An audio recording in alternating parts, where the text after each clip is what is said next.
Hello and welcome back to the 10th Pint Podcast. We're here with me, Lucas Normal and Beefham. Yes, lad. And today we've got a very special guest, ex-footballer, Anthony Gerrard. How are you, mate? I'm alright, boys. How are you? Yeah, great. Thanks for coming on.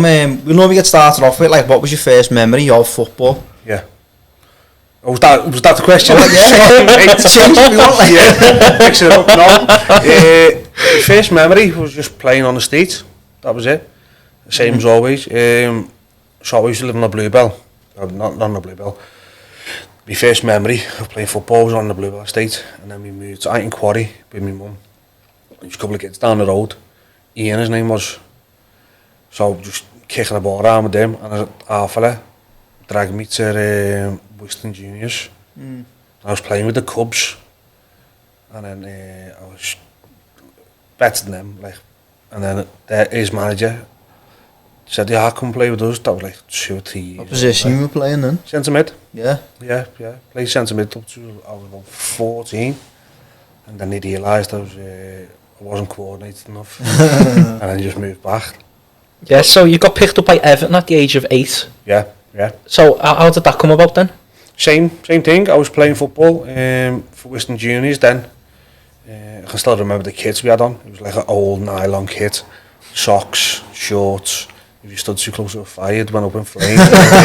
One of those kits. Yeah. Health and safety regulations went right out the window. But I was playing games and just enjoying it. Then an Everton scout came over and spoke to my dad years ago. It was just they'd show you a badge and then you get a little card. Yeah. So I didn't even notice, obviously, until after the game. And I got in the car with my dad and my granddad. And he said, Everton scout just asked you to go down there.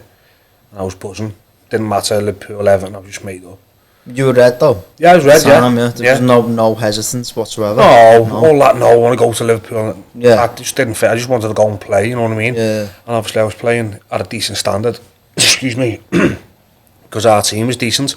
But then, the whole world changed when I went down to Belfield. Yeah. And it was crazy, it was madness.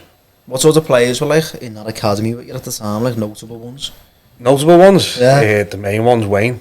Yeah. I walked in and him, I can just see him now.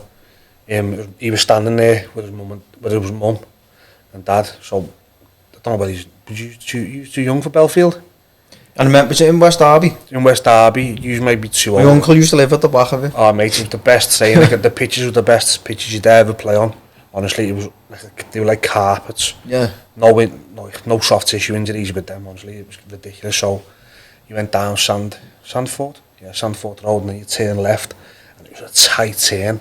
Yeah. So my granddad used to take me everywhere because my mum and dad didn't used to drive. So we turned in, and you drive down. It was dead narrow, and there was houses either side, and then it just opened up, and you drove in and opened up, and then the Astro. There was like a little grass pitch here. Yeah. For like 5 sides, and then there was a big massive AstroTurf, the indoor, and it was freezing in the winter. That's what I can remember as a kid. Proper blue. Everton not paid for eating, no? No, it was like old. Kenwright won't pay. No, it was old school. It was a proper old school. Yeah. It was brilliant, but it was old school. Yeah. And then to the right, so you went in, like I said, to the left, a little pitch, then the Astro. Then there was like old wooden doors, and you went in there.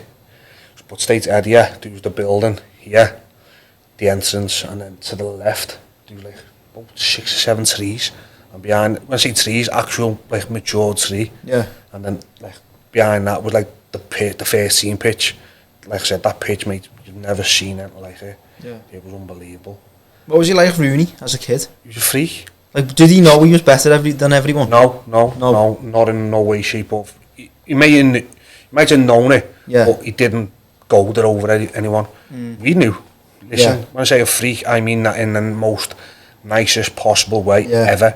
I know, like I've said this before, when people give him grief, it really, really irritates me, because he's one of the most naturally gifted footballers I will ever watch in my lifetime. Yeah. And to the day I die, I will go down to say, if Wayne Rooney wanted to dedicate himself the way Cristiano Ronaldo would, he'd be speaking about Rooney, Ronaldo, Messi.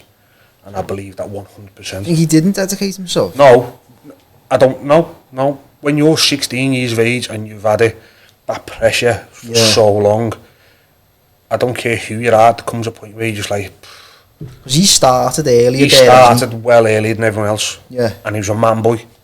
I can remember him, like I said, so my first training session, I walked in and he was there. And then another kid, Tom Fields, he bounced around the non-leagues, he was in there. I can remember a few, Steve Morgan, like, I'm only 8 here, but I can still remember the lads, you know what I mean? Yeah. Steve Morgan, another kid who I played with, Kevin Lee. So we all just went, and I remember the kit as well, the training kit. We didn't have a t-shirt. You had your own t-shirt on under this, a pair of navy blue shorts, navy blue socks, and they had like a royal blue jumper, and imprinted with like the big Everton logo. But it was like, I can't think, it was like just like an imprint of it. It's like plastic, like it can melt off. No, it was in the jumper. Like someone had knitted it. No, I can't explain it. I can't explain what it was. It was crazy, but like. Why did he not just have smaller kits that you could buy in the club shop? No, it was their training kit. It was our training kit. You know what I mean? And it had like a little white plastic thing here on the side of the leg, like Everton. We're an academy then. It was a school of excellence. Yeah. Everton School of Excellence under 8s or under 9s, whatever it was. And honestly, it was like, thought it was unbelievable, but it was only a pair of navy blue shorts, navy short socks, and a royal blue jumper. But yeah, that was the start of it. So did you still go to like a normal standard school, or did Everton like make you go to like a different school so you're sort of more focused on football? Oh yeah, no, we went to all of us went to Blue Coat. Yeah. No, I'm only joking. I was say, weren't that like the best? Yeah. No, years ago. That was all that came later on. Yeah. We were just kids, just playing football. Yeah. Just that was all. That's exactly the only thing they had is that you couldn't play for grassroots, which for me that broke my heart. That really broke my heart because I wanted to win and lose, and like play for trophies and cups and stuff like that. It's probably taking the fun out of it for the It kids. is. It is a little bit. Yeah. But when you're playing against Liverpool and Man U and all them other boss clubs, you know what I mean? You're half, you know. You get it, don't you? Yeah, you do get it. Yeah. You know what I mean? But like I said, I would have loved to have played with our team and won all the trophies again because we went unbeaten. We wiped the floor with everyone, and then that team just disappeared and disbanded, which is sad, really. Yeah. What was like your favourite memory then, like under 16s and below, like in youth? Oh mate, I don't know. I've had loads. I've had some crackers. I remember we were playing under 10s. This is at Everton. I only know Everton in the school. That's it. Yeah. And playing for Knowsley boys in the major youth games. You just don't even know what that was like well before your time, but that was an actual thing. But we were playing under 10s, and I remember Wayne. Oh mate, I swear to God, this is another story that I've mentioned before. He scored an overhead kick. I think he scored like 8 goals, and we won 10-0. Yeah. It was Casper Schmeichel in goal, Alex Bruce played, and he was a kid, Stephen Hogg. He was a defender at Man U, and like they thought so highly of him. Yeah. Mate, he absolutely wiped the floor with them. It was ridiculous, but the ball come across, and he just threw himself and scored this overhead kick, and like all the mums and dads were just like, oh my. Do you reckon that just can't be taught? It can't be taught. It's just in you. Mate, it's a God-given gift. Yeah. What Lionel Messi's got, Wayne Rooney had. Yeah. That's you're being touched by a higher power. Yeah. As far as I'm concerned, because when you look at Wayne Rooney at 16, he was built like a man. His touch, his physique, the way he struck a ball, absolutely everything was just like primer. I think he played for the reserves with Kevin Campbell when he was 14. He did. He was just out of his world. He's outrageous. Yeah. So going back to that, like about it's a God-given talent. For me, it is like Lionel Messi. Yeah. No one that small and that slight should be as good as they are at football. When you're playing against athletes that he plays against nowadays. Yeah. You know what I mean? Everything is designed. You got to be fitter, faster, stronger. But this little genius has just come from nowhere for the last 19 years. Do you reckon Ronaldo's got that sort of innate gift? No. I think he's built himself. For me, it's Messi over Ronaldo, but I totally respect Ronaldo as a footballer and what he's achieved. Totally respectable. But for me, he's built himself into like the persona, the character, the player. Ronaldo was like a celebrity. If you look at him when he first went to Manchester United, he was like a waif. He was like that, like, you know, 4 stone soaking wet. And then he worked with a S&C coach called Mick Clegg, and he just built himself into this Adonis, you know what I mean? Yeah. He can jump his eyes this building, you know what I mean? But for me, it's that. But like I said, you know, some of the stuff I've seen Wayne Rooney do with the ball, scary. When did it start, like, sort of getting serious then, around 16 or so? Yeah, a little bit earlier, about 14 I'd say. I'd say about 14, because it goes from, this is alright, this to, like, talking about getting scholarships and, like, well, it was YTS when I was at a lad, know what I mean? Yeah. YTS's, and then, like, do you reckon you'll get one, do you reckon you'll get one? And you're like, I don't really know. Like, I'm praying I do, because I'm crap in school. Did you sort of think, yeah, I'll get one, or? No, I've never ever thought of that, because my mum and dad have never let me think that I was doing okay. Yeah. When I was 16, when I was in the under 16s, I half knew, yeah, you're okay. You know, you're going on the right path. But I've always questioned myself. I've always, I know where that comes from Everton, because I had a coach called Andy Windsor when I was a young kid, and my auntie was going to kill him. Yeah, listen, my auntie was going to kill him, because I had the ball off a corner. They had a corner, and I got played. Yeah. And I ended up with the ball in my own box, and I just went all the way around the pitch, just like went through everyone. Yeah. And I got to like the last thing, you know, and shot and scored, and like right across the goalie, and I don't know, someone was standing there, and I could just tapped it to them. They would have scored, and the sweaty FIFA. Yeah. Scored. So like, he started, like, everyone, all the mums and all that were clapping, made up, and I remember him saying to me, good job you scored that, as you'd been standing next to me. That, and I was like, what? Like, just, I was like, why aren't you? You did score though. Yeah, but like, I was always like, and I was like, why are you being like that? Like, in my head, know what I mean? I wouldn't dream of questioning him. But my auntie was watching me, my auntie Jeannie, and she was like seething. She's got like a short fuse anyway. And my mum and my dad and my granddad and that were saying, no, she was raging. Why have you just took that little moment away from him? And I'd always stuck in my head. But like I said, yeah, my mum and dad have always like said, no, you're down the bottom. I think he said that just to like make sure I still gave it 100%. Yeah. You know what I mean? Because like there's times when it keeps going on, like I've had some crazy things, so like no way you like a review. Yeah. How your season, and I used to get the ball and like ping it, just ping, like with my right foot, and then my left foot, and then my granddad, we went into the review, and I can't think of who the coach was, said, oh, you need to work on your long passing, and I swear, like I've never heard my granddad swear, and he was like, what, they're saying what? Don't they watch the games? What they watch with blinkers on? It's like, he was raging. He was like, he's my biggest fan by a mile. Past me mum and dad, well past them. And he was like, are they shit stupid them? And I was like, Grandad, I know, it's madness. And then another one was, he's not mobile enough. When I went through a growth spurt. Yeah. So he took me to the Liverpool areas. I met this, I just turned up. And my granddad just said to someone, excuse me, can someone help him with his sprinting? Yeah. And I was standing there like that, thinking, what's he saying here? And this fella came over, Bob Harris. Was it Bob Harris? It was Bob anyway, I don't know. Harris could be wrong as surname, but... And he was like, yeah, son, I'll help you out. And I went every Thursday, was it? Tuesday and Thursday. And just, my granddad got me like a proper pair of spikes. Yeah. Like sprinters. I think Foden went there last year to work on his running. He goes to Need for Speed. Yeah. A guy in Liverpool, he works with quite a few footballers now. Is that like a common issue with, like, obviously the growth spurs and that? It affects people in different ways. Some people glide through it, but then other people turn into Bambi.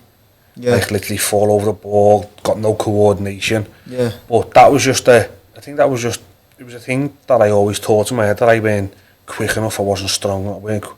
And like, fitness, I'm like, I run all day, and I don't understand why you're having to go like picking little things up. But like I said, so I went to the areas, and I was just sprinting for like an hour straight. Yeah. Like different distances, no like agility runs, just straight line sprinting. And I think that worked out really well. But like I said, you know, I've had a massive support network who've always kept me grounded. But like I said, when I got to 16, I played my first resi game at Kingston Park against Shola Amiobi. He elbowed me and broke my nose. Yeah. My nose went everywhere. On purpose or just no, just like the ball went come down the side and I tried to nick in front of him. Yeah. And obviously he's put his arm out to block it, and I've decided to run into his elbow with my face. You know what I mean? So yeah, so that was good. That was really Is good. there any players in the academy that like you thought like they're boss, but you just never made that step up to being a pro? I don't know. We had a lad called Damon Martland. So in the academy, it's very doggy dog. It's very doggy dog. Even now, like mums and dads, like they just pin the hopes on their kid being like the next big thing. You know what I mean? And I don't think it's fair. Same as like when mums and dads, like I know of a kid who goes to that Need for Speed, goes private sessions, goes training with Liverpool, training with Everton, well Liverpool now. And it's just taking, and I'm looking and thinking, just let them play. Yeah. Let them play. But like I've never, you know, Dad, I've never put pressure on me, or I put pressure on myself. Yeah. That was it. Did the name, like I don't want to go on about it, but like the name Gerrard, did that sort of, did people have more of an expectation because of that?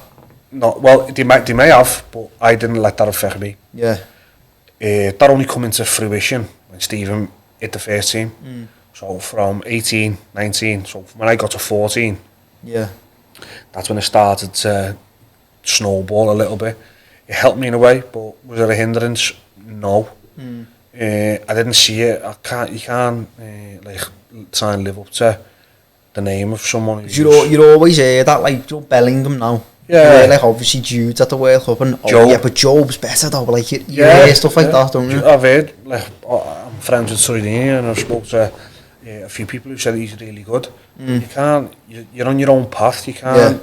You know, you can use that and their experiences. You know, if you pick your phone up, and speak to them. But you know, you're on your own path. You're on your own journey to where you need to be. You know, if you start comparing and contrasting careers and stuff like that, I wouldn't have played. I wouldn't have been a footballer. I just had to block out all that noise and just crack on with my own, you know, career that I wanted to make. Yeah. Did you have many experiences with Dave Moyes while you were at Everton? Yeah. Well, like, when we spoke about the my first reserve game, we got beat 1-0, but I played really well. And he come in and said to me, if you carry on like that, you'll have a good future at this club. And like, swear that as a 16-year-old, you know what I mean? Yeah. I was buzzing. And then the year after, it was only pre-season, but I went and played with them at Sheffield Wednesday, I think it was. You know what I mean? As a 16-year-old, I was like, you know what I mean? But it didn't, me YTS and all that didn't start off too good. It didn't start off too good at all. When the season finished, obviously Steven had gone away with all his mates and like the family and all that. So he had a phone call, lad, do you want to come on holiday with us? I was like, yeah, sound, yeah. So I had a really good under-16s year, played loads of reserve football, which is brilliant for like a young kid, you know what I mean? Like, when reserves was meant something, not like this Mickey Mouse 23s now. Yeah. So I had a really good under-16s, felt like I was really fit, flying, and I just got in my comfort zone. Just started nailing food, nailing scarves. I went on holiday with him. We were out, didn't train. I thought I was looking at him thinking, he's not training. Was he like the same then, yeah? He like not realising he's like a prime racehorse.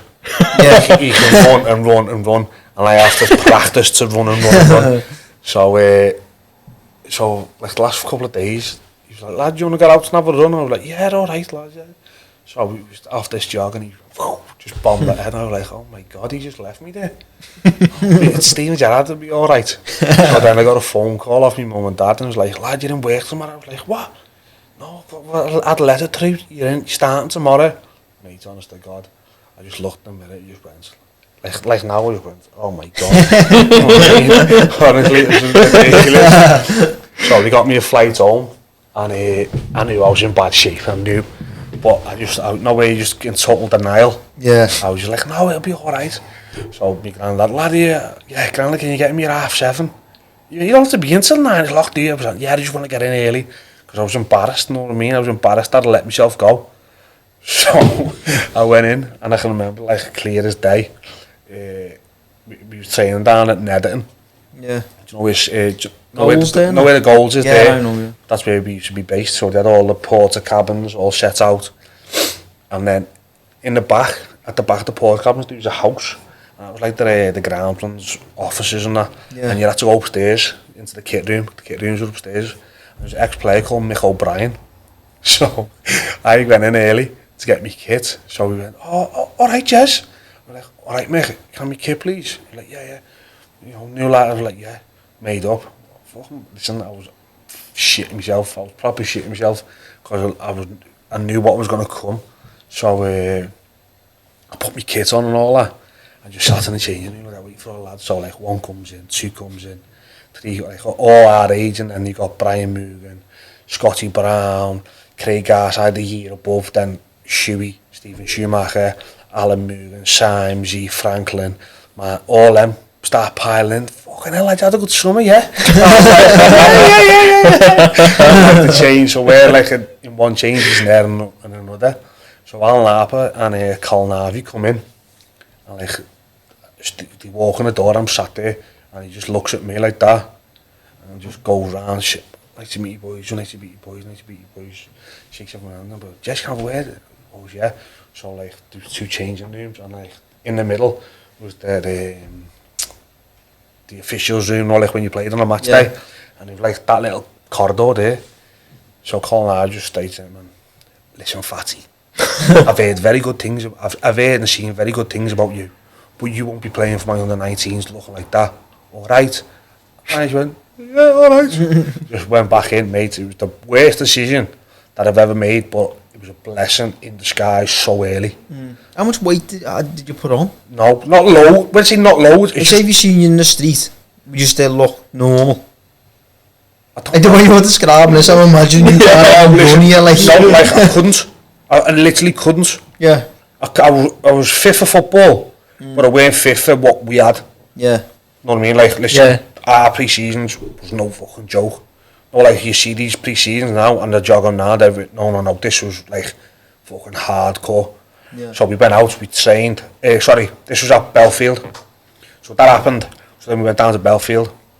I had to run from Belfield to Crocky Park. Yeah. Around Crocky Park, then back to Belfield. Mate, I was towing a caravan. I got left behind jogging to Crocky Park. That's how bad I was. So they're all like running. I'm basically crawling like that. In bad nick. And I was like, oh. So then after that, you got to get all your gear on and go down to the civil service for your afternoon session. Yeah.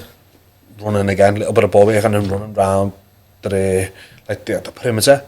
I had to throw it in. I was like, my calves, just to fuck, because I couldn't breathe. I was breathing up my arse.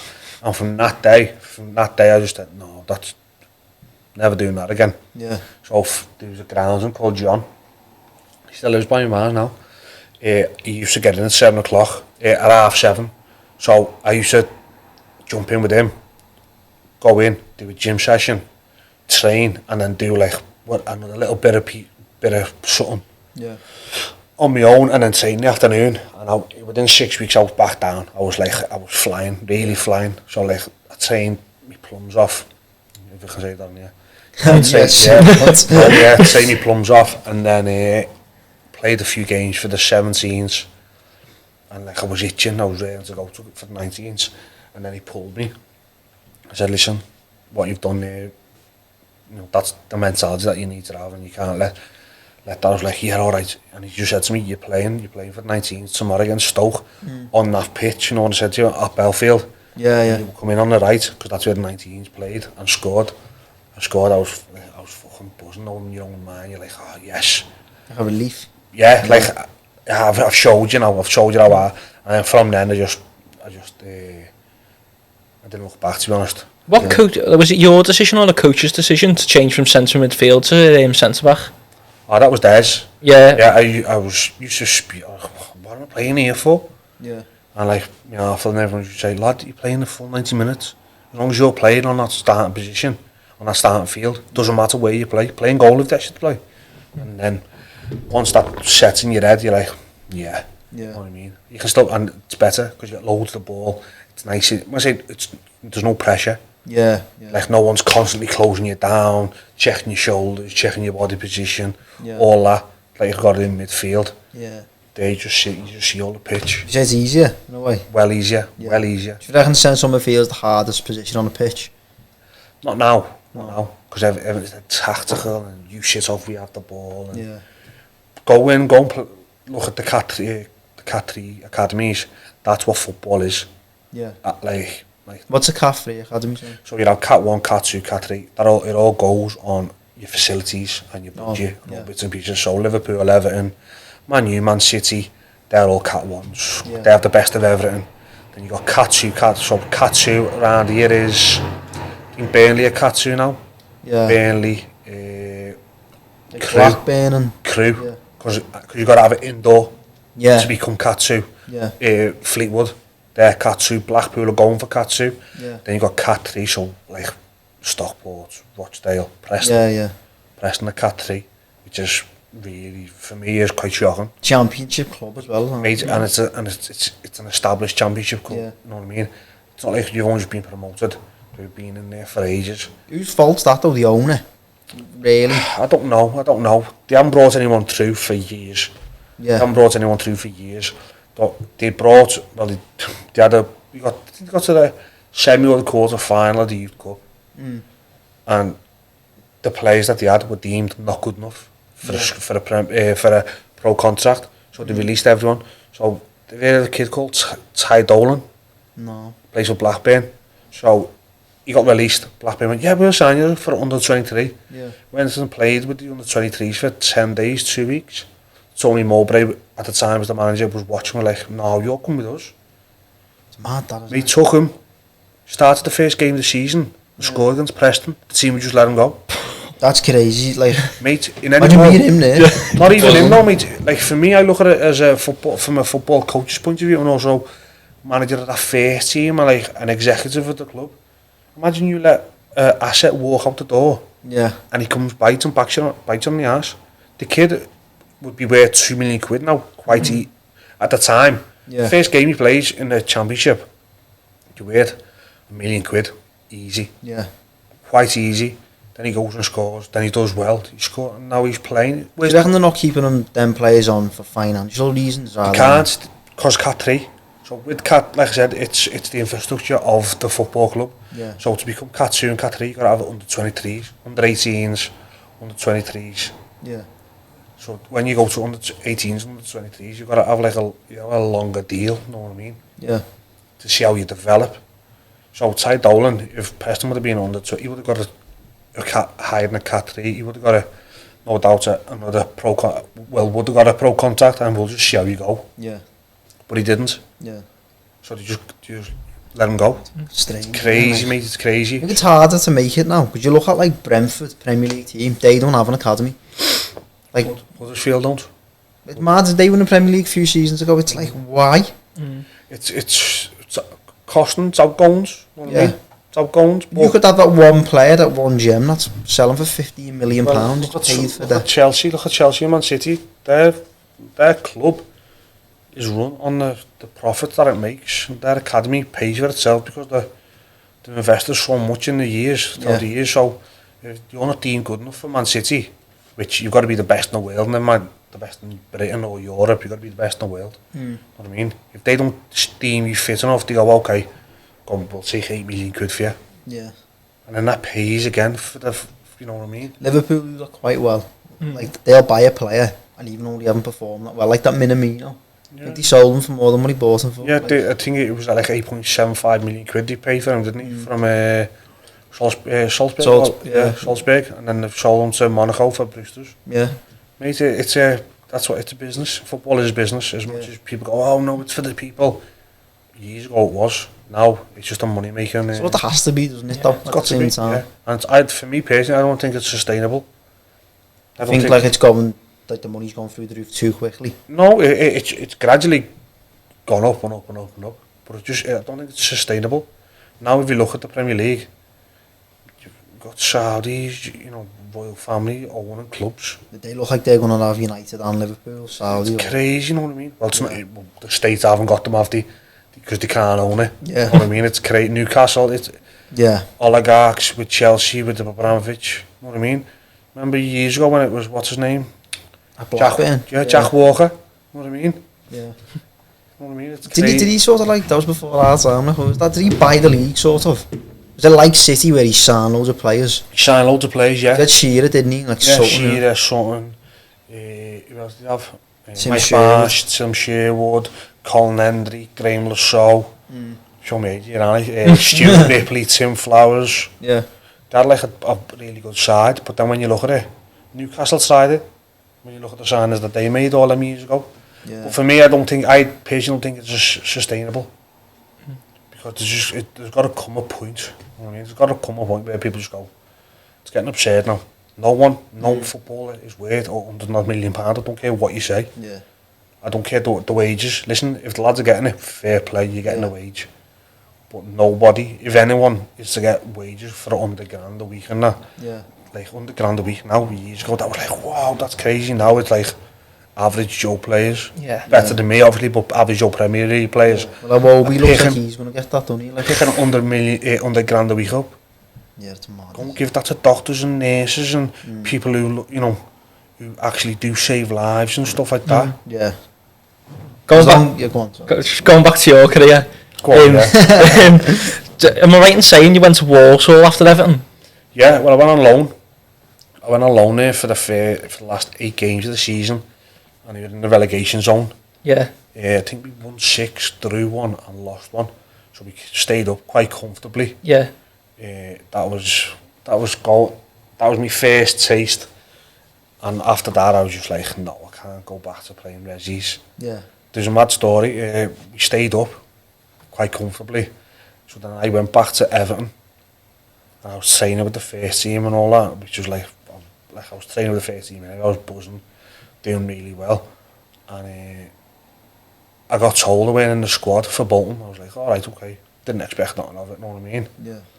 So I got a phone call on a Friday night. Jez meet us at the A-Dock, the Mercure it is now, hotel. We in the squad. I was like, oh okay, yeah. Like first, well, we weren't the first. I'd done it with Chelsea. I was on the bench at Chelsea at home when James Beattie got sent off. James Beattie got sent off against Chelsea. What score was that? 1-0 was it? I was on the bench. You don't know the score to that one. I was on the bench then. That was like a bit surreal. So that game, the Bolton game, come. So I'm sitting there in the changes and all that, and Moyes pulled me out. And he just said to me, Jez, listen, been keeping tabs on what you've been doing, you've been flying and all that. I was going to play you today. And I was like, what? And he was like, yeah, you're going to play. But we didn't want to bring you. I'll put you in the hotel, like, have all these, she was like, you stay at home. I was like, yeah. He went, and also we had a bit of paperwork to sort out. But turns out you can't play, you can't even be on the bench. Oh, that's a nightmare. Mate, because they didn't submit me, or they didn't put me in the January squad list. Something, or they couldn't. Yeah. Something they didn't either they didn't submit me in the January squad list, or they didn't cancel me loan in time. Yeah. So Everton, no. Mate, I don't know what the permutations of it was, but it turned out I was going to play a Premier League game. Know what I mean? Yeah. And I didn't end up getting it. You probably psyched yourself up. No, I didn't. It was like I didn't know I was, because he said to me, "No, you're on the squad." Yeah. Then he phoned me like on this Friday night, said, "Just come and be in the squad." Know what I mean?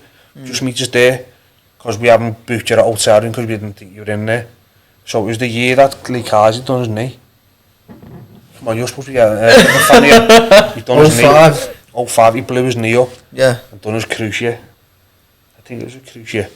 And the same, like I was in the changing room when he come in, and like, yeah, what a lovely fella he was, yeah. But that was the end of at Everton. It's quite I don't know, it was quite sour that really, innit? At the end, and there's a bit. Oh no, it gets worse than that at Everton. Mate, it was crazy. Like when I look back at this, I've had some like heavy like disappointments. Yeah. Like you can go on like the Carn Cup and all that shit, but like even before that, even before that, there's some like major ones. So obviously that happens, so I'm gutted, but I'm not gutted in a way, I'm like, I was going to play there, you know what I mean? Yeah. Gutted, but thinking in my head, like, things are going alright here. Things are going in the right direction. So, my mate, Danny Fox, after that game, Everton had like this big meal for all like your wives and girlfriends and all like the family up in Manchester. I can't think of the restaurant now. So I turned up with Laura. So I turned up and Foxy went there, and I'm like, wow, what's going on here? So like all the first team, everyone, all of staff. So all the first team like saying, lad, you've been doing really well. It's only a bit, you've been doing like, you reckon you had a new deal? And I was like, I don't know. It was that year that like, there was 14 out of contract, or 11 I think it was. Yeah. So so I just sat there, and they're like, yeah, you're definitely gonna get a deal. And I'm like, do you reckon? Yeah. I know where you let yourself have that little bit of hope. Yeah. I done that like a dickhead, didn't I? Oh mate, I done it like a fucking proper sausage. So the Monday comes, so everyone got like everyone who's out of contact, make sure you're in the thing. Yo, come upstairs, the manager pull you in one by one. So there's that many. It's like the waiting room in doctors. All the lads sat on the big long bench, all talking, like still rough a little bit. So like one goes in, two go in. How long were you waiting before you went in? I was, yeah, so there's out of like 12 or 14, I was last. Oh. And Tony Ibby was like, lad, whatever happens, we'll still go for a bevy. Finished by ours. I was like, yeah, mate, sound, yeah. Thinking, you should give me this hope, yeah, I reckon. And I let himself believe it. And Jess, listen, Jess, you that Everton finished fourth? Yeah. So, he's like, yeah, Jez, so, listen, you've been unbelievable. You've been absolutely fantastic. But we're going in a different direction. I can offer you a contract, but you're only going to be playing in the reserves. So it's your decision. I was like, what? And I was like, I'm betting David Weir and Al Stubbs. Fuck them. Saying better than in every session. Joe Yobo and all like that. I was like, I was going, I went sick. Not sick, I was like, no, that's it. And I went, no, what? No, I'm not having it. And just stood up and walked out. Honestly. You'll even have a second thought of like, I might calm down here. No, I was like, no, I'm what? You told me I was playing. You know what I mean? Like, that Bolton one. And then that was it. You know what I mean? And then just walked out and then went home, told me mum and dad. They were like, what? No way. I was like, that's what's happened. So, alright, okay. Lad, let me have it. Lad, get Walsall on the phone, they'll definitely sign you. Alright, because Mason said that to me, whatever happens, let me know. Yeah. If they don't take you, I'll sign you. What was he like? Crackers. Was he? Yeah. Down the bend, honestly. So, so the agent at the time, Struan, he sorted. Oh no, it wasn't Struan, tell a lie. It was an agent called David Manassi. Stella, you heard of Stella? Gareth Bale's agent and all that. Yeah. It was them. So, I was just, I hadn't heard of them for fucking dick docs. Honestly, I hadn't heard them for fucking moons. So I'm just like, what's going on? So, mate, hello, mate, yeah. What? They haven't signed yet? Fuck, yeah, that's fine, I'll sign you. Like, alright, sound, yeah. So then, I went down and signed it the day after or 2 days after. And as I signed, as I'm travelling back up, this David Manassi phones me. Hi Anthony, how are you? Sorry to hear about whatever. I was like, yeah. He went, yeah, we've got Plymouth on the phone, do you want to sign you? And at the time, Plymouth were in the Championship.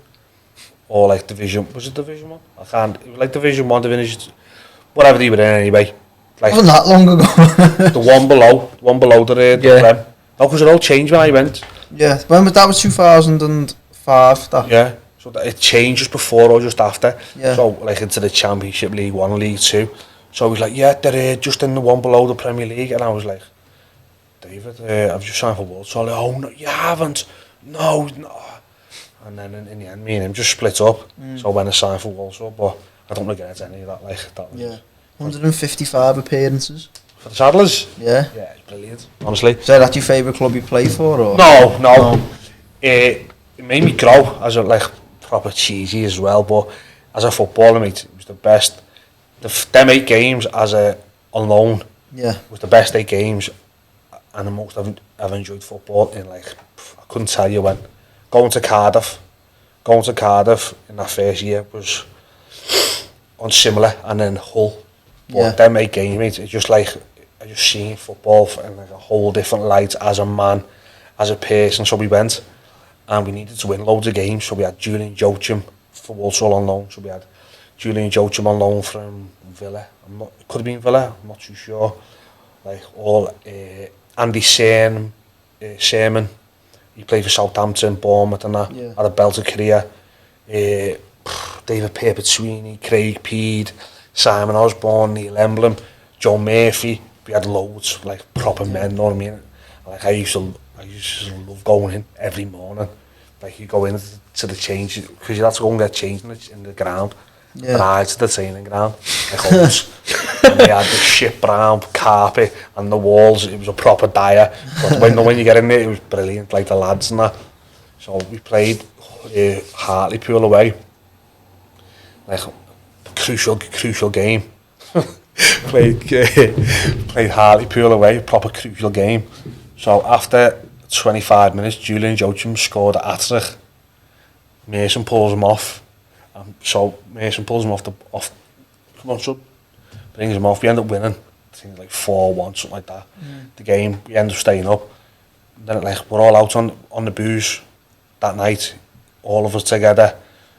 Listen, it was just like, no, like, people, you hear stories like, oh, we had all ale on the bus and all that. I was brand new to it. No, we had ale on the bus. Everyone was like, yeah, just staying up, just going, everyone going sick. It was, honestly, we had some unreal, like, experiences and games and that during that time. It was brilliant, honestly. What was better, getting promoted with Walsall or staying up?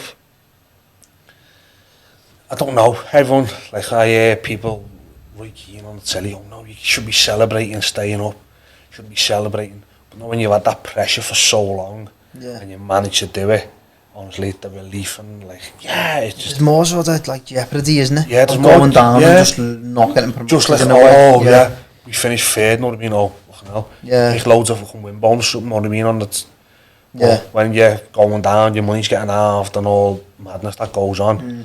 The jeopardy in it is, like I said, it's crazy. But I don't know, going up, because that weren't expected of us, that weren't expected of us. Was that under Mason you went up? No, Richard Money, Dickie Dosh, his name was, that was his nickname. That was his nickname, all the time. Did you go on that and the change? Yeah, we called him Dickie Dosh. When we got promoted, everyone was relaxed and calm, because it was about getting promoted, not about winning the league. So, like, everyone was just, like, dead relaxed, and it was brilliant, honestly. So we come in, he won a European Cup. Did he, yeah? Yeah, with Liverpool. When he used to have one sub, he was the sub. Mad that. Was he 78? Could have been 78, yeah. Yeah, he went to Australia for 9 months and come back with an Australian accent. Honestly, no, like, you'd come over from the Whittle with your O's and that, crossing the road and that. He came back from Australia after 9 months with that Australian accent. But what a lovely fella, and the same. We just give it a go. He had like a big spreadsheet. We went on like went to Lily Show. That's a school, is it? Yeah. Like that was our pre-season tour. That Lily Show. Honestly, madness. Sleeping in dorms like that. Crazy. So he had like a big spreadsheet saying from every 5 games we'd be picked 10 points up. Yeah. We're going to get promoted. Yeah, from every 5 games. Yeah. So that's what we aim for. And like you tick it off and all that. It's a mad way of looking at it, you wouldn't really think of it, would you? Loads do it now. Loads do it. Like if they set a goal like groups of games. Yeah. Blocks of games, just 5 games at a time. Yeah. So he was the first person I ever knew to do that, know what I mean? So it turns out like you'd win, you get 7 points, you get 13. Yeah. And the average is out, which is and that's what happened. And the last game of the season, we played Swindon. We were getting beat and I had a blackout. Not like people say, oh, I was alcoholic and I blacked out for days. Yeah. When Dean Keats scored, he scored a lovely side volley. We were away. He scored a lovely side volley. I don't remember nothing from running down to them.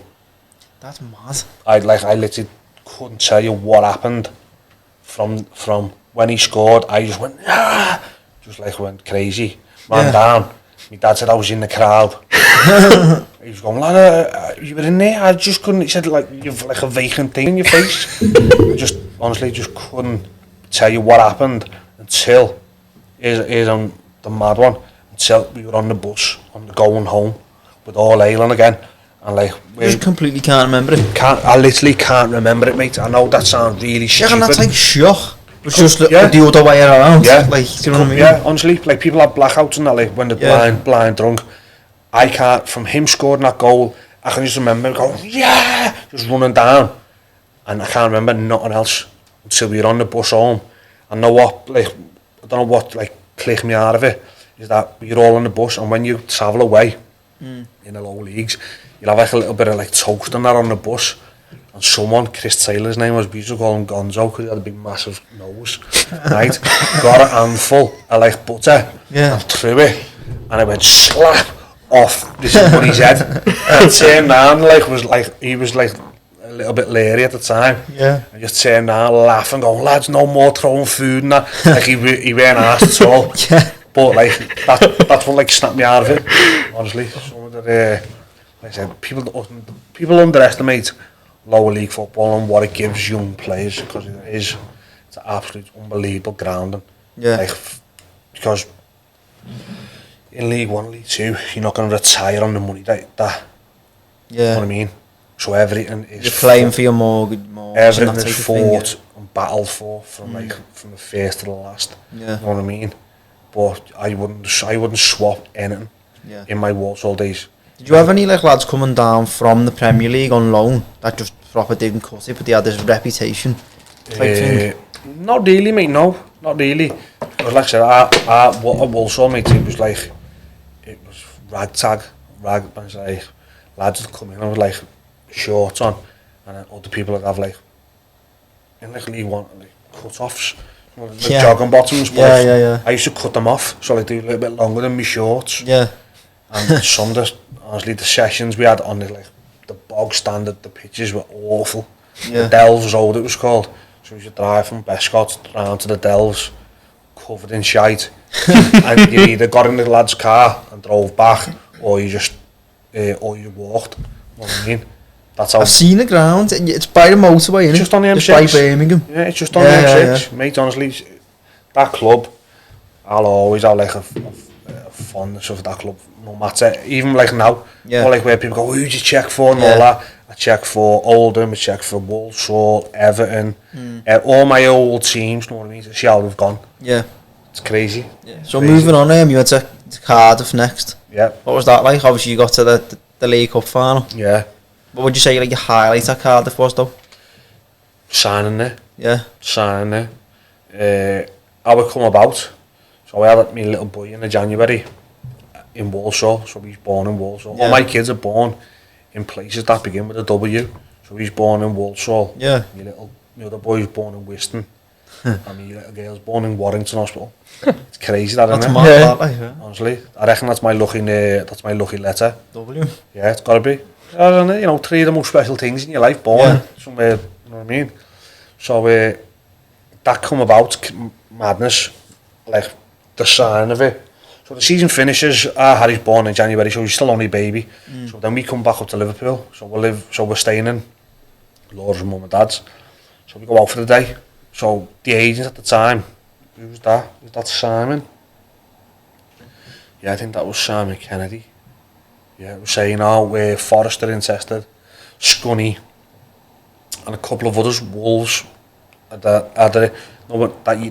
we bounce up and down. On your Wikipedia it said Southampton came in for you as well. Did. Yeah. That was when I was in League 1, and they knocked it back. That killed me, that. When I said that killed me, that's just like, no, I've got to go now. Yeah. And it was the year that they went League 1, then Championship straight away with Adam Lallana. Yeah. My mate, Danny Fox, he played and he done that bounce. Yeah, Lambert up front. Ricky Lambert, Morgan Schneiderlin, they had a ridiculous, Jose Font, they had a ridiculous team, ridiculous. So, so that didn't happen. Yeah. And I was speaking to them quite regular. There was a Dutch fella. He was like the agent on the behalf of the club. Was like, are you in? So I was like, yeah, I'll definitely want to come, make it happen. And it just didn't. Walsall knocked it back. That was in that year. That was in the January. Yeah. So I was like, no, I've got to go, you know what I mean? So we come back home anyway. So we go out for the day. And on the Speak Retail Park, there's like a Costa or a Starbucks in next. So my missus give me the money. She's at the coffee. Yeah. So, sorry, I'll have to go back. So I'm in the room with the baby. Yeah. So I get a phone call. Hiya, Anthony, it's Lee. I was like, hiya, mate, you all right? He's going, yeah, listen, you know, I was like, no, listen, mate, to be honest, I don't know who Lee is. Who is it? He went, oh, I spoke to you the other week. We were at Steven's. Oh, Lee Jones. I was like, yeah. And he was like, would you be interested in signing for Cardiff? I was like, yeah, definitely. It was the year that he missed out on goal difference. Normally got drummed by Preston last game of the season. Yeah. It was that was the year after. So Roger Johnson was leaving. So I was like, yeah, calls me, definitely. So he said, yeah, well, my dad's going to give you a call. I don't know what time. I was like, all right, okay. So I didn't even phone the agents because I just thought this fella's spoofing here, you know what I mean? He's at it. Yeah. So then we went out for the day. So like I said, we're in the Starbucks, and then I've got the baby. So my phone's ringing. I've got like, I don't know whether what Gina. I'm like, I'm searching my pocket holding the baby. Hi, you okay? Hello, yeah. Hi, Anthony, it's Dave Jones here. So like, my phone rings and my missus like turns and looks like that. And she's like, I'm like holding the baby, like one arm like that. Like, yeah, I've just got hold of the baby. Yeah, listen, we've agreed a fee with Walsall. If you want to get yourself down here tomorrow, and then we'll flying out tomorrow afternoon, so you might have to jump on a later flight if that's alright. But everything's been agreed. You come down, sort your personal terms out, do your medical, and then I was like, yeah. Like that, like shaking. My missus is standing at the counter crying her eyes out. Honestly, mate, it was that moment, like, through all the setbacks, I've never ever, like, nobody like cousin of Steven Gerrard and all that bullshit. No, this is Anthony Gerrard, you know what I mean, like, all that I grafted through all them years, because you go up there, then you drop down. If you look, people just stay at that level because they lose all the belief in themselves. Yeah. And I was like, no, fuck that, I'm good. I know I'm good. Yeah. I used to get the scout list off the receptionist for every home game, because obviously we'll see you there watching. Yeah. Might not be for me, but I just wanted to see what teams were there. Yeah. So like, because Walsall was like in the centre of the country, just north of Birmingham, mate, there was like times with like 14 teams. Man, I was like, wow. Wolves are always there, West Brom were always there, Villa were always there, but not looking, you know what I mean. They were established Premiership side at the time. Forest, Leicester, everyone, honestly. And like when people had come from like far away, they were looking like Rangers and Celtic were there a few times. And when Southampton come, I'd noticed that they'd come a few times, you know what I mean? Yeah. So it was honestly just brilliant. Yeah. Like, that culmination, I can't even say the word. Culmination, I can't say. Yeah, culmination of like all our hard work and graft had come to fruition, and you know what I mean. Am I right in saying you played in the derby against Swansea? Yeah. Well, what's that derby like to play in? Like, I'm not even the only one I would know. There's two derbies that I would love to play in.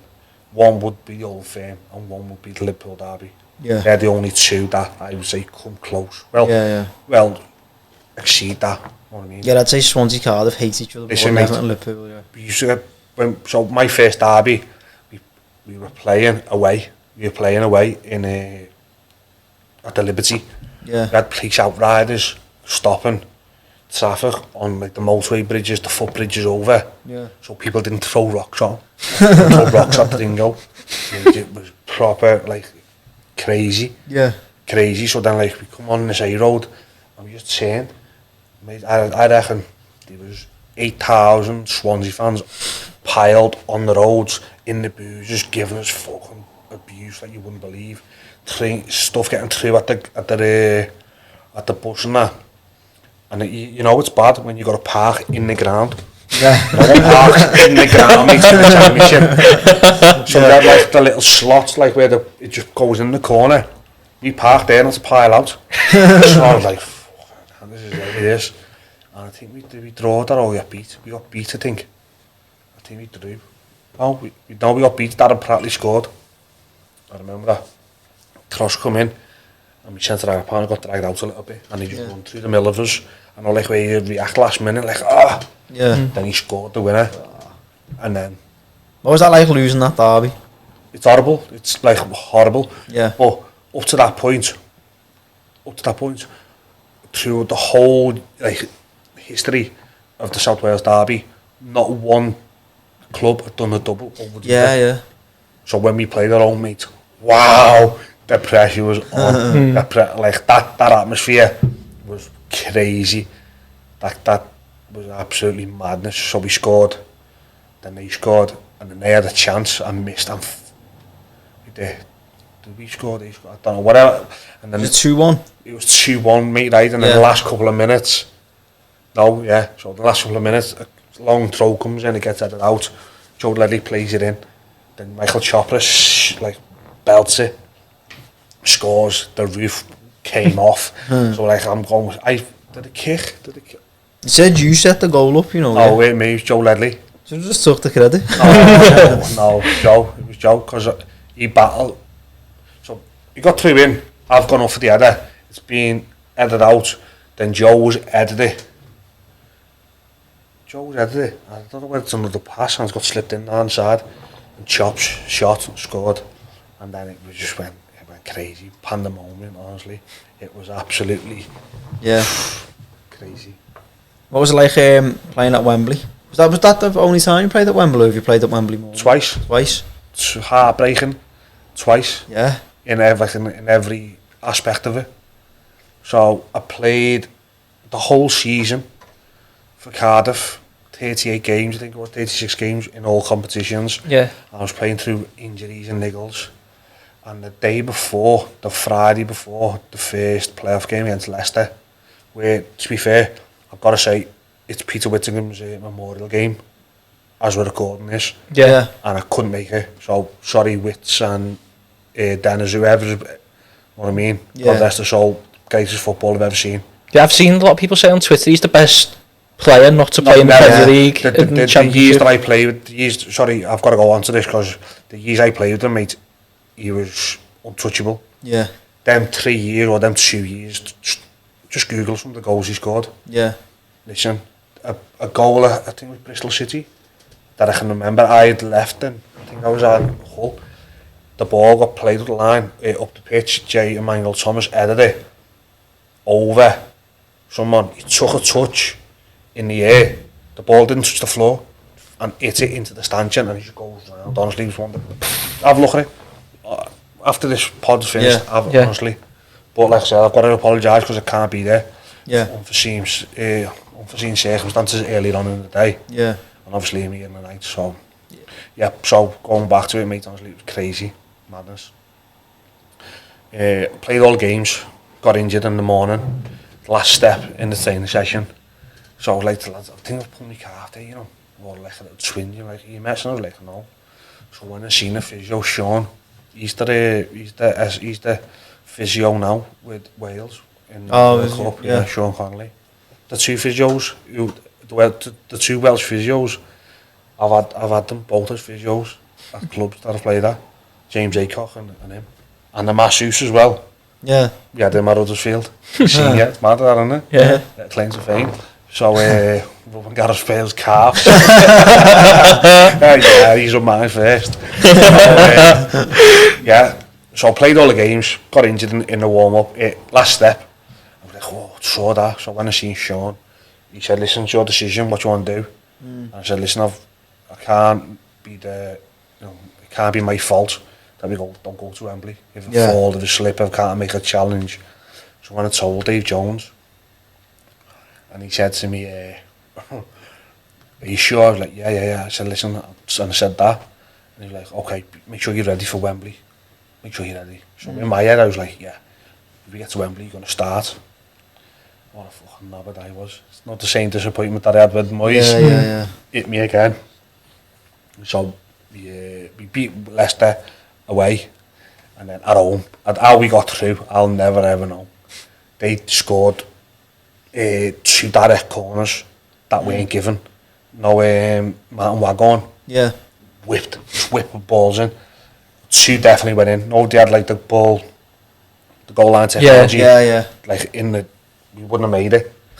We wouldn't have made it. Yeah. Dave Marshy was diving behind the blind, patting it out. Yeah. And didn't get given. So then it goes to penalties, and Jan Kermigans tries to do the little paninka. Yeah. And did it go wide or some? Don't know, wide or something saved. And then we're going to Wembley, and I run round it, and we shoot like a fucking lunatic. Get to Wembley, and he names the team on like the Thursday or the Friday, and I'm not in it. Honestly, it was like That must be so like deflating. mate, stabbed me to the heart, and no, done me head in even more. Is that I was pulling myself off like the physio bed to play during the season. You know what I mean? Like my calves were crazy. Yeah. I went and I had like testing done for this compartment syndrome. Have you heard of it? No. It's like where the muscle produces like crazy amounts of lactic acid. Oh, it's always like fatigued. Or like you're just always on like the cusp of pulling your calf. You know what I mean? Because the sheath that the muscle sits in is too small. Yeah. Because I've got crazy calves. Yeah. And so I went to London for it. They tested it with disgusting, sticking needles to like your shin. Through into the back, because you got to go through too much tissue going through the horrible anyway.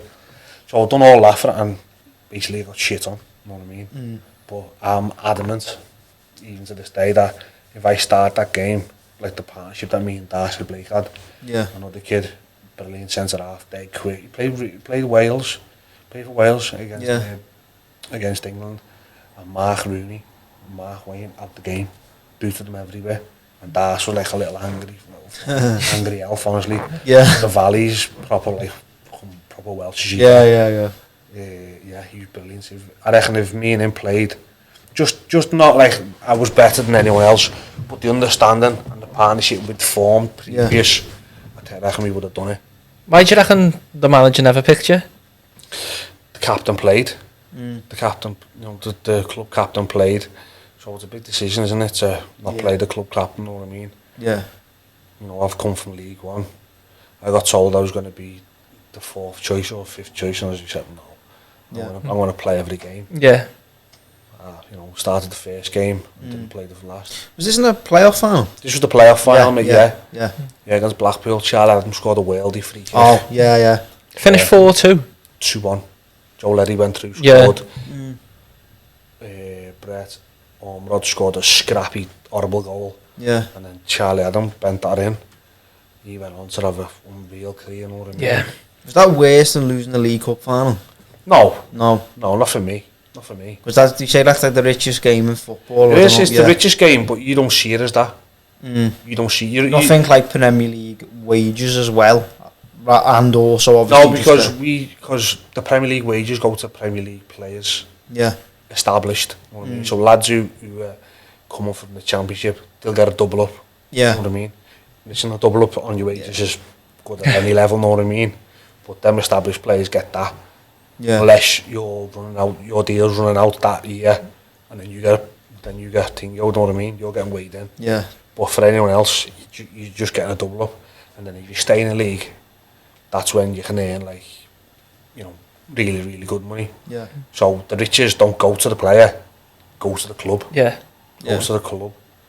And Carl Oyston, the Blackburn manager, slaughtered. The Blackburn owner slaughtered the majority of that. So that they don't like him, do they? No. So Team where someone was trying to get out of New York. And it's like, shut the door. Listen, you need to do a little bit of research about him. His dad. I don't want to make any allegations. Oh, yeah, what you're about to say is correct. Yeah. You know what I mean? Yeah. Moving on. Moving on swiftly. Epstein. So that League Cup final, like, what do you remember of that? Like, you know what? No, said about like the adulation. Yeah. it was the other way. It was completely the other way. So the same. I played the captain being hurt. I've been playing. We got fucked on the Saturday by Ipswich. Just like not meaning to, you know what I mean? Just like it's just one of them things that happen. And but up to that point, I've been doing okay, been doing all right. And then the same thing. Fucking just madness, just absolute madness. Got named the team in the hotel, and I just stood up and walked out. I just stood up like where you have like a team meeting and like go through like strengths and weaknesses and all madness. I just stood up and walked out because I couldn't handle it. So like in the hotel, there was like glass fronted shops. So I just went, fuck off, just whacking it. And the shops was just like that.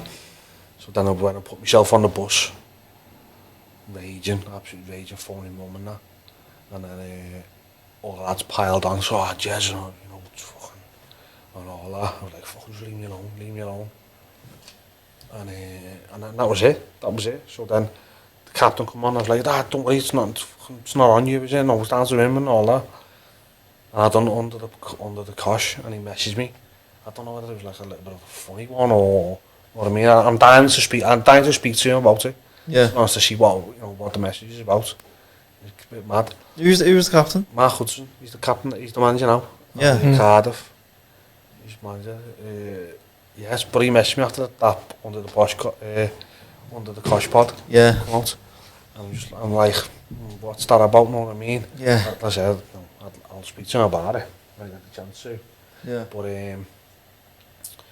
that was it. So then we're sitting on the bus, and then the assistant, Dave Kersley, what a fucking snake he is, honestly. Ridiculous. Yeah. You don't realise how many sticks he's in football, you know, until you come. No, I'm a really, really good judge of character, and I get on to people straight away. Yeah. So I knew exactly what he was about. But he come and got on and grabbed me. He was like, the manager wants to speak to you. I was like, fuck off. I'm not getting off the bus.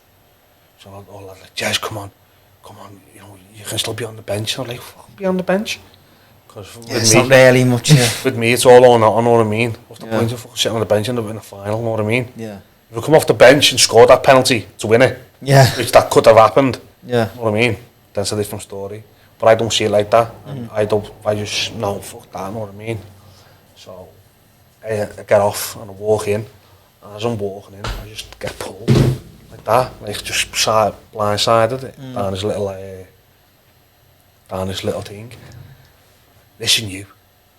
If you fucking carry on the way you're going, this in a Scottish accent, you won't even be on the bench. And I just said, listen, do you know the way I feel? Stick up your fucking ass. I said, I don't give a fuck. I said, to be honest, I said, the way I'm feeling. I said, so do whatever the fuck you want. I just turned and walked out. And I got named on the bench. That was it. And then, as they say, the rest is history. But Steven missed, Kenny Miller missed, 3 of ours missed, I was the last one. So if they score, you know what I mean. What are you thinking going on for the pen? Do you know where you're going to like put it? Cause yeah, listen, that's why so in the lead up to it, we played Palace. We played Palace in the over 2 legs, so we got beat at Selhurst Park, and then I nodded the ball back off a set piece, off a corner, and Philip Kiss, a Slovakian kid, just ran into the ball, ran the ball in the goal. So then it goes to penalties, and and then we go to penalties, and I'm last penalty in the penalty shootout, but their 5th penalty missed. Yeah. So if he would have scored, I had it to win. Yeah. So I was the 5th penalty for a reason. So when we taking penalties, other than Peter Whittingham, I'm sure he was first. I'm sure Witts was first for us. I'm not too sure. That's so like he was first, and I was just whipping across myself into the top corner. Yeah. Like bang, bang, bang. And who was it who missed for Palace? Oh, that's gonna annoy me now. It was a little blonde lad, fullback. So Tom Eaton, he's my mate, good mate. He's in goal, so he plays all the Carling Cup games. Yeah. Like where, you know what I mean? So, what's his name? Oh, it's gonna really annoy me. It'll come soon a bit. So he missed. Yeah. So everyone runs, yes! But in my head, I'm like, oh, you fucker. I wanted the adulation. Everyone ran to bungle, know what I mean? The selfishness about it. But I was made up and I said to him, I wanted to celebrate and all that, know what I mean? But yeah, so then I was last penalty. That's why I was the last pen. Yeah. Trying to find his name. Yeah. So do you know after like that happens at Wembley, you missed that pen? Can you not like that night? Can you not sleep or nothing? Or is it like? Listen, that night, I reckon. So my dad stayed down with me and my sister. So my dad was working in Southampton. I think he was working in Southampton, so we went back after the game. Yeah. So my sister stayed with me in the hotel. So after they were having a party after, whether you win or lose, know what I mean? We done it with the playoff final. Yeah. That was another thing in the playoff final. They'd set had this big massive night out planned beforehand. And I was in my head, I'm like, no, you're messing. You're just jinxing this, you're just telling fate, know what I mean? Yeah, yeah. So, with Liverpool, we had a shot or nothing. So, Everton had been organised anyway, know what I mean? So, so, we're in like this party. So, I'm here with my sister and my half fella. And then he goes when like we're all getting off. So, I'm here, like I said, and then over the other side of the table is Lee Naylor, played for Wolves and Celtic and that, left back. So, and his girl Adrian. So, they're like looking after me. Jez, you're alright? I'm like, yeah, I'm here. I reckon I must have drank 24 bottles of Heineken. And I swear to God, if you'd asked me to drive the coach back to Wales, I would have done it. For love and money, I was not getting drunk that night. I don't know what it was. And so after that, we were like, we're going out. The lads are going out. So we had shoots and now. I think was it Bijou? Sorry, was it Jonathan Parr? Jonathan Parr, that was him. Yeah, Jonathan Parr. Yeah, they were going out to this nightclub. So we all went out. Everyone, like all the players, wives, girlfriends and all that. And leading up to the final, just go back. Laura weren't there because my middle lad, Georgie, he would be in hospital. So that week leading up to the final, I was driving backwards and forwards to Cardiff and back. Yeah. So I was fucking done in anyway, you know what I mean? And so we went out, and I walk in, and Andy Carroll's standing there in a pair of like a white kicks and like a white shirt. Yeah. With his hair down, looking like Jesus, like that. So like all our lads walk over and all that, and like high five, and I'm just like, oh, he just can't be here. Yeah. My head was just in a proper pickle. And so there's a girl, Katie Ann, who worked the club, she was fucking rotten. She was proper blotto. I was like, oh, I'm getting off. And she couldn't speak. She was like, blah, blah, blah, talking all kinds of gobbledygook. And I went, yeah, come on, I'll take you back. So I just dragged her. I said, come on. And just took her and fucking dropped her off at the hotel with me, you know what I mean? So fucking, as I walk in, the porter goes, she with you? I went, no, mate, yeah, take her to her room. I went, no, mate, yeah, take her to her room. He's like, what's her name? And I was like, Cardiff, Owens, Kate and Owens. So the fella was just, the reception in the end, I just went, yeah mate, just deal there, I'm going to bed. I just fucking just walked up the stairs, honestly, I was fucking. And then that night I was just like, that, wide awake, honestly, I couldn't even, I sent a tweet out, like, because I just couldn't put my head on the pillow without seeing that post. Yeah. Honestly. Yeah. And know what? Know the thing? I shit myself. Not shit myself. I changed my mind. I always went to cross myself up into high. You know what I mean? Yeah. But when you're standing there, mate, at Wembley, I can't even imagine what that's like.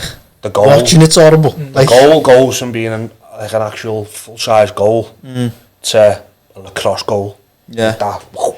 I even reckon, do you know, say, me or you got put in that position to do like a simple task, like make a cup of tea in front of all them people there. Yeah. You'd fall, like, I'd fall. I always think like you just get like jelly legs when you run Yeah. Like, Well, honestly, it's just it's repetition. What it means what everything. But as soon as I hit it, I knew that I hadn't hit it. If that makes sense. Yeah, yeah. Not So like normally it's like off your toe. What I mean, like a whip. But it weren't. It was off like more me instep. Yeah. And as soon as I done it, I knew. I wanted to go like in. Yeah. I'm thinking, he's a good goalie. And he always went with the bend, with the curl. So I was thinking, should I go like the little shitbag penalty inside footy? He saves it, you know what I mean? And I was like, no, you're alright. Just go low, you know what I mean? Just go low, and then if you do put too much power, it'll rise and it'll give you a chance. Yeah. That makes sense? Yeah. But as soon as I put my foot, as soon as I did it, I just knew. It come off like me heel, not me heel, but me instep. Yeah. And then just seen like trickling. And I don't know whether it clipped the post or what. I think it did, I'm not sure. I've never seen it back, never. Have you never watched it back, no? Never. There's no reason to watch it back, is there? No. Just like... Oh yeah, well done, you know what I mean? How long was it set, did you start like sleeping properly in that, like after? Oh, well, after that night we got told everybody's going back to Cardiff. Then the next day we got told, oh no, you can all go home. Yeah. You can all go home, see your families.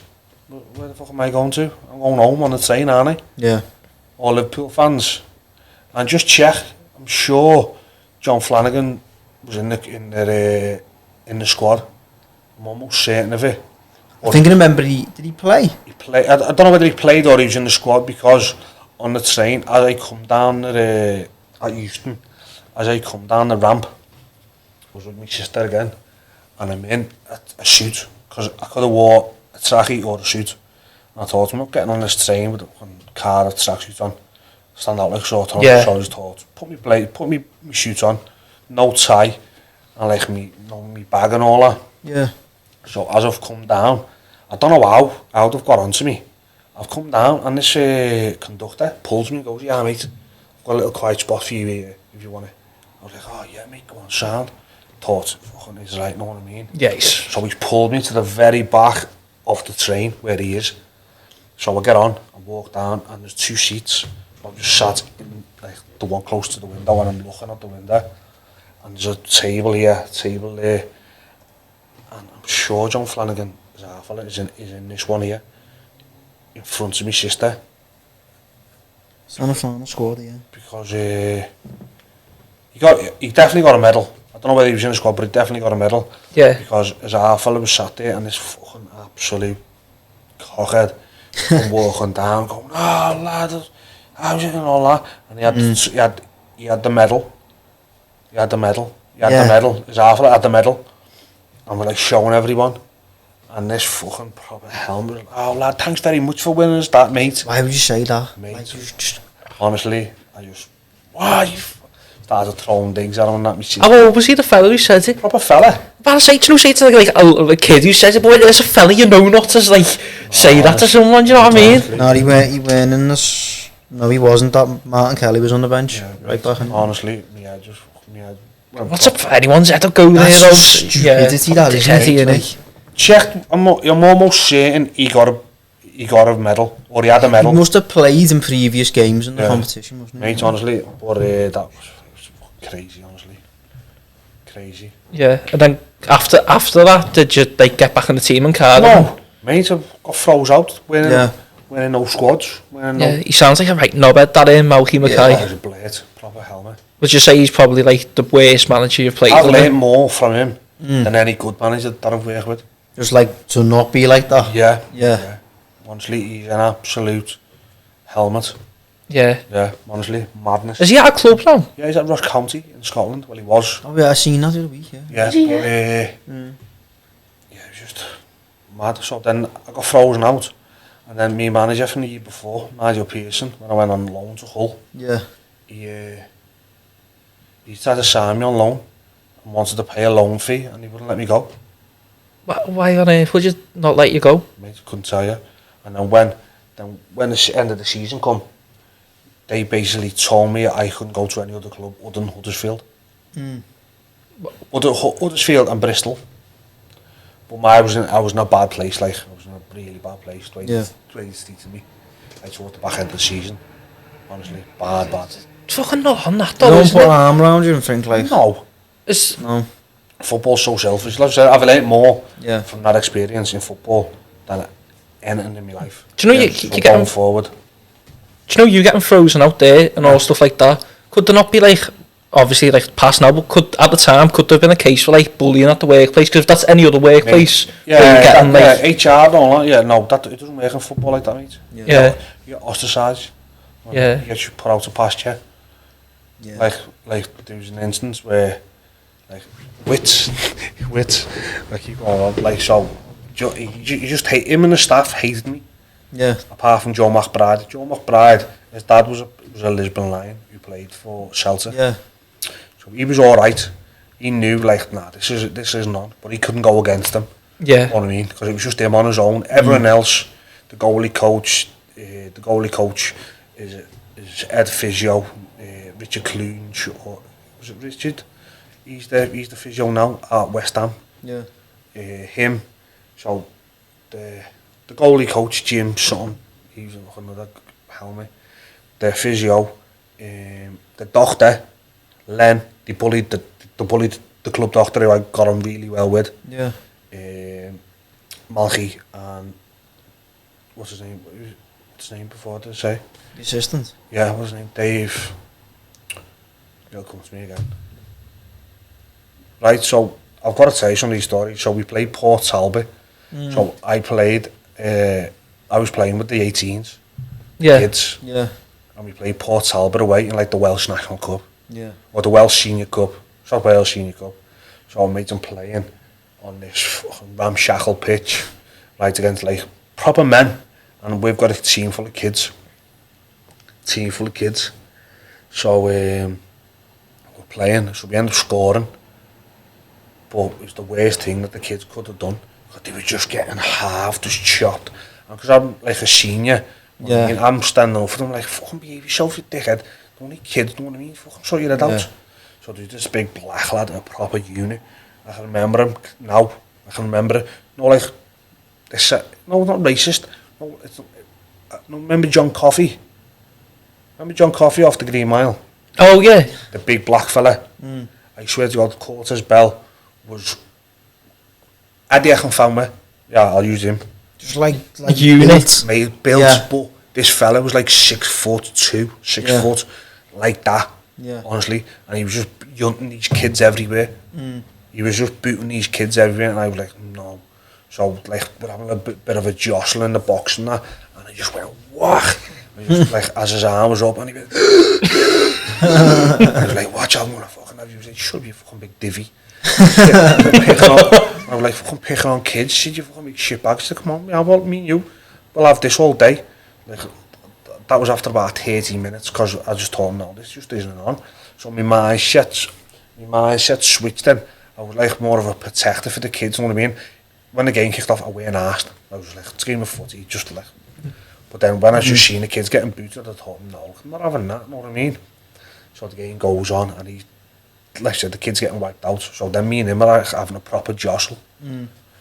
So like I said, go whack, and then he's like whacking me, and like, all right, sound. So the ball comes in. So as he's about to head it, I just go whack, and just butt him. But mate, his head was like a rock. Honestly, I was like, wow, don't do that again. You know what I mean? I was just thought, wow. And the ball just sailed over the two of us, so he's like, ah. So I'm like, whoa. So then, like I said, because we're playing kids, they are going to the shell, and like they always retreat, you know what I mean? Yeah. If someone's more big, a lot more physical and bigger than you, excuse me, you go back a bit, you know what I mean? Which is it's just nature. So I'm there, like heading these balls away, like, come on boys, and all that, trying to cajole the kids. So then they get like a succession of corners after about, must have been like 90, say about 90 minutes, 86 minutes, like loads of corners coming in, you know what I mean? So I'm like, whack, head and one, the goalie comes out, young kid comes out, Dylan punches, all of us together, just like, I'm not picking him, well done kid, well done. So this Cortez Bell was like, whoa, like, still having a go. So I was like, come on, fucking dickhead, you know, comes in, let's see. Mate, outswinger, the ball comes, I just run. I forget about him, I just jump and just go, whack, Eddie, and he just goes like that and just goes, elbows me, and as soon as he elbows me, I know I'm cut. So, like, I just like, whoa, like no way just take it at all. Court's bun, not showing it. Yeah. So it made the claret was just all over my face, like it was like a bad cut, you know what I mean? This is about going back to like how bad Leeds is, I was, right? So I get elbowed, so I'm like, Jez, I'm like, just get on with it, it's alright. So that Curtis Bell's looking like that, going, wow, you're right. I was like, nah, it's alright, sweet, come on, let's play. Like I was just, yeah, I was in like the mind frame I was in, it was scary, to be honest. Yeah. Like where I knew it was really bad. Yeah. So then after like the ref's going, nah, Anthony, I'm like, no, it's alright, forget it. It's alright, come on, let's play. And like it was only like the last couple of minutes. So like, no, yeah, I've got, give me another shirt. So like I'm holding this shirt up to my eye, like that, like, and at the blood just like, I can feel it. It's warm, you know what I mean? Warm, sticky. Yeah. If you've ever been cut, like, you feel, you know what I mean? And like you taste the iron, you know what I mean? So I'm like that. So like no. So the manager is like a lovely fella. He's like, Jez, come on, just come off. I'm like, no, come on, we'll play. Let's play. I've been told we've got to play, so let's play. And the goalie coach, Jim. See if you can find his name. Jim something. Him and Dave Kerslake are in the crowd, and like it was like when I say, it was like, have you ever been to Prescott Cables? No. Nah. Prescott Cables, like the tunnel is in the stand. Oh yeah. And it goes round, and like they put gates out, you know what I mean? So I'm walking out. So as I'm walking, they're standing right next to the where like they're closed off. And I said, look, this is what fucking happens, isn't it? When you send me down to fucking Mickey Mouse games on my own with the kids, you fucking pair of pricks. And I walk down and walk into the changing room, right? So as I walk past the mirror, I get onto it, and it's like gaping, really bad, gaping. And bear in mind, I'm down there on my own.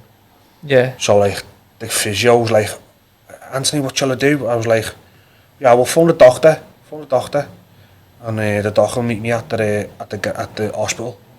I'm not going to a hospital down here, we'll go down in Cardiff. So we phone the doctor, and the doctor, I can laugh about it now. I phone the doctor, and he answers the phone, Dr. Len, half cut. Hi Giles, how are you? I'm alright, Doc, how are you? He went, Jez, what's happened? I said, Doc, I've got a cut eye. He said, listen, do you fancy meeting me at the hospital? He was like, Jez, I'm not to sound funny, but I'm on my second bottle of red. I was like, oh, alright, Doc, listen, I'll sort it out myself. Okay, sound. But I was raging at the doctor thinking, you're in on this. But like, if he knew that I was playing down there, there's no way he would have been on the ale, you know what I mean? So they hadn't have filled him in, you know what I mean, on who's playing and stuff like that. So then the physio takes me to the hospital. So I'm sat there looking like Terry Butcher, you know what I mean? Like there's tape around my head. Yeah. Like that's all, just walk up to the counter. Like normally when you play for a club, they know straight away, like when people are players coming in, so like you get not rushed through, but like you get preferential treatment, you know what I mean? So as I walked in, at the reception like that, so I'm like, yeah, Anthony Gerrard, I've got a cut, I'll go that. So as I'm speaking, a doctor is like in the back. So he goes, okay, so then he goes, just go and take a seat. So I was like, alright, so I sat down like that. So then this doctor comes out and goes, Mr. Gerrard, Anthony, yeah. So mate, I got in, stayed away, and he went, what have you been doing? I said, I've been playing for the under-18s. And he was like, what? Why are you playing down there? I heard that there was a game on, like he was a Cardiff fan. I was like, yeah, I got asked to play. So I played, and this is the result. So mate, then I went in to work the next day. Like my eye was like closed over, you know what I mean? I looked like Popeye and all that. Not one of them acknowledged me at all. Mad that. Mate, it was like... What do the fans think's going on with you at this point then? They think... Because they just let things out that suit their agenda. You know? Yeah. Oh, he's doing this, he's doing that. Well, I'm not doing it. know what I mean? I'm not doing it for a reason, know what I mean? There's a reason why I'm behaving the way I am. Yeah. Like, another instance, we were out playing, and he always used to have you wearing shin pads for training. But lads, if they're honest, they don't wear them. They just wear like a little bit of tape or something down. You've seen like the little diddy ones out, yeah? Well, like the lads, the kit man, Ian, his name was, went and got these Sondico shin pads. They were all that big, right? Not that big. And you rip the foam off and just put them down. So everyone done this, absolutely everyone. So where we trained, you go up the back of the pitch to our changing room. So they come down and walked out, and I'm looking down here, and Witz is next to me, because I'm number 6, he's number 7. Yeah. So I'm there, and I was like, looked up and I went, "What's this? That slimy bastard."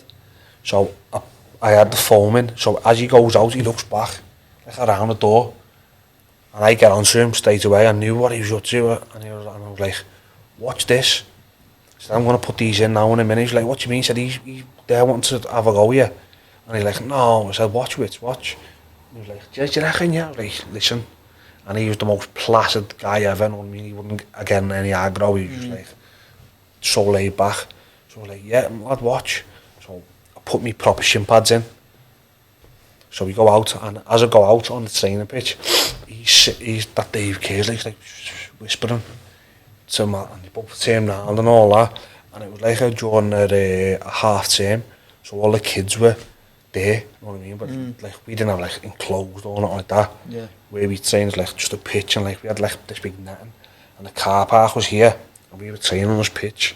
So like all the fans were here, like in the car park looking through the netting, and we were warming up here, and has everybody got the shin pads on? And I was like, yeah, everyone's got it on, yeah. And I was like, I have, yeah. Jez, have you really? I was like, I've got my shin pads on, yeah, look. Knocking them. So we're jogging around. I don't think you've got them on. Just making a beeline for me, you know what I mean? So we're like, I've got them on, Gaffer. Don't you believe me? No, I don't believe it. Like, we just went off on it. Like went crazy. I was like, what are you shouting for? Are you shouting for them there? Them fans? I said, what are you shouting for? I'm not shouting. What are you shouting for? Yeah. Like, just riling them up. Show me them. Like, I'm not showing you them. Just take me where I've got my shin pads on. So as I'm jogging, Wit's like going, you're fucking right, know what I mean? So we're jogging round. And he's like, I want to see them. So I just went, alright, fucking hell. So I just pulled me proper shin pads out to him. Like, look, I've got them on, I told you. And I knocked them together. Mate, honest to God, it was platinum. I could have snapshotted his face. It was on, but he just went, flew around like that, and his little minion kid was like, ooh, probably shit himself. Make sure all these have got your shin pads on, he was saying. It was cracker, honestly. What? So we'll have to go forward now because we've got another guest and been waiting for half an hour. Leg him! So yeah, Oldham. What was that like? Because I think that was a bit of a controversial one again, wasn't it? Not really, mate, no. No. Because you heard a lot of reports from like I think it was David Wheater. Oh yeah. Oh, are you talking about Abdullah, the owner? Yeah. Yeah, well, when I first went there was an owner called Simon Corney. Yeah. I got on really well with him, really well. And he sold it to this fella called Abdullah Ledesma. Or Big Abs, what he was called, you know what I mean? So things just got off to like a bit of a mad start. He started paying all the bills for the club, but hadn't bought it yet. Yeah. You know what I mean? Like subsidising wages, and it was just like a mad setup. So we come in, it turns out he was an agent from Morocco, based in Dubai. Yeah. So, like, it was crazy. So, like, loads of stuff happened and that. And he was trying to get me out. And he said, so we had a group chat. And it was, what's the Muslim? Ramadan. Yeah. So I sent something in, but like a Ramadan, you know what I mean? Like, to all the Muslim lads, you know, happy. And they had like a screenshot of like something else. And I'm like, that's not what I sent in. And they're like, no, you did. I was like, I haven't, I've got it here on my phone. No, I said, that's been edited. No, it hasn't. Yeah. So I was like, it has. So we said, internal investigation, we're looking on sacking you. So I was like, what? He said, yeah, I've got it. And he was like, no. So then, that went mad. So then I was sitting, it was like a kangaroo court. There was him, the owner, his brother, who was the director of football, and just me, and their solicitor. Was your agent not there with you? No. I had a PFA rep. Yeah. And he was useless. Honestly, he was pointless having him there. So I was just like, alright. So like, Everton all come out. I was like, no, that's been edited. That's not what's been put in.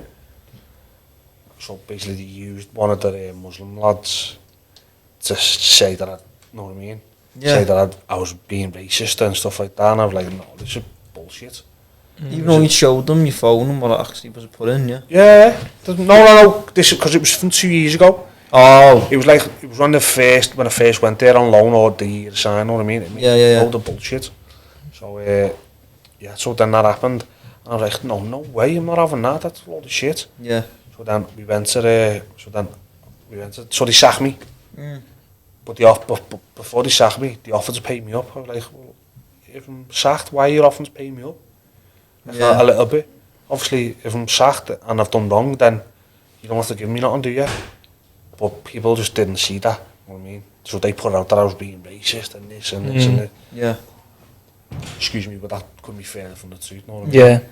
And I was like, no, it's bullshit. And then my old manager, John Sheridan, just said, listen, forget that, just come to us. So while I was going, they sacked me, there was an FA investigation into it. And I come back and was like, no, it's a load of bullshit. Yeah. You know what I mean? So if they would have done it properly, the money would have went into escrow. Oh, with the whole And I would have got my wages. But I was like, no, it's a load of shit that. So I just walked away from it. From what you're saying, it seems like so many people just out to get strange little things like. It's a football's full of snakes. It's like, do you know where the bread's buttered in it? It's like things. So we go, we'll go with them. Football is full of snakes like you wouldn't believe. Yeah. Like you wouldn't believe, honestly. Yeah. Everybody's out to earn their own little thing, yo. Like that's not me. I'm like a status that die. Yeah. Bradley Orr, a lad who I know, he's an agent and he's come out of it. Yeah. Because of that, he said to me, there's too many snakes in it. Yeah. Like with me, mate. Like I said, I've learned so much from the bad experiences. Yeah. That I can only be good. Yeah. You know what I mean? Which is crazy. Yeah. So we got to do some of the quick fire questions before we get. Yeah. Got our next guest in here. What's your favourite pint? Pint? Yeah. You know what? It's going to sound daily, I love a shandy. Do you? Yeah. I love a shandy. Like when you're out with the lads on Sunday watching the footy or whatever, I love a shandy. What beer in it though? You know what? Have you ever had a bit of shandy out of the pub? No. A bit of shandy? No, I haven't. I'll have to give that a whirl on Saturday. I know, yeah. Not as gassy as lager. You drink them on the holiday you went? No. Did you drink them on the holiday that you went on? No. No. Yeah, a bit of shandy. But if I'm having like a proper night out, bottle of, have you had Lucky Buddha? No. Oh, mate. Like these are some good choices, you get Guinness and standard stuff like. Lucky Buddha, it's a beer. Yeah. Drinking angel piss, honestly. That's that good, honestly. Yeah. That's down to me, mate. That Danny Roach. He puts me onto it. Unreal. Yeah. Come on, what else? Oh man, I'm blank there. What was your... Quick fire. Quick fire. What's your, if you had to make a five-a-side team? Yeah. Out of everyone you played with, who would it be? Wayne Rooney. Yeah. It's a good start. Yeah. Tom Eaton in goal. Yeah.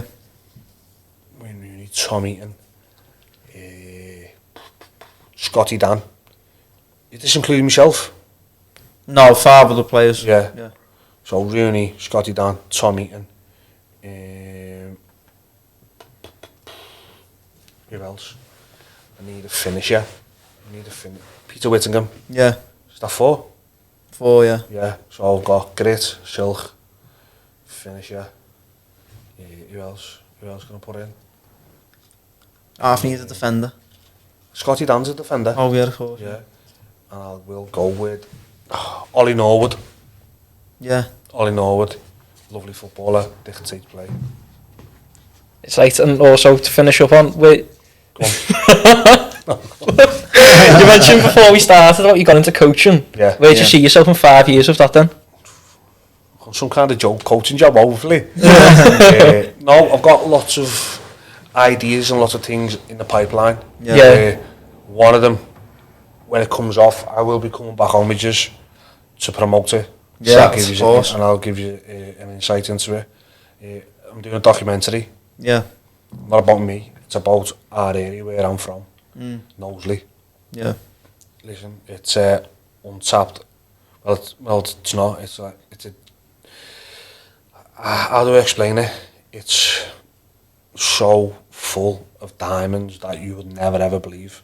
Heighton alone has produced 144 professional footballers. Seen that book? What's it called? Heighton's Titans. Yeah. I spoke to Mark about it and put up my concept and he was like, yeah, mate. So I reckon we're looking at 300 professional footballers from Knowsley alone. That's crazy. That's mad. Seven European Cup winners. Mate, it's like when you look into it, and it's not just football. Yeah. Actors, actresses, athletes, Boxers, everything. Boxers, singers. Yeah. It's absolutely ridiculous. But I'll be mainly concentrating on footballers. Yeah. And I think that'll blow your mind, to be honest, about what it is. So that's something I've got to get off the ground. I've been speaking about it for about 2 months, 2.5 months. Yeah. Yeah. Speaking to videographers, editors, all bits and pieces like that. I spoke to BT about it as well. Yeah. So that's something I'm looking at. That sounds boss. Yeah. Something sinking my teeth into, but my primary thing, I've got to give it a go. I've got to give being a coach or a manager a go to see if I can do it. I personally think. From the way you've spoken, the way you've like sort of explained situations, it sounds like you've had good experience, you're in good stead. Yeah, well that's what I'm saying, like, you know, like you're aware of what's good and bad. Yeah, people only see the good parts of it. Like obviously at the moment, Steven hasn't had much of a bad experience in football. Yeah. You know what I mean? Everton is, from the outset, has looked, you know, hunky-dory and rosy, not on publicly, you know what I mean? Other than this, the sacking at Aston Villa. Yeah. But when you look at on the flip side of the coin, mine's only been really bad.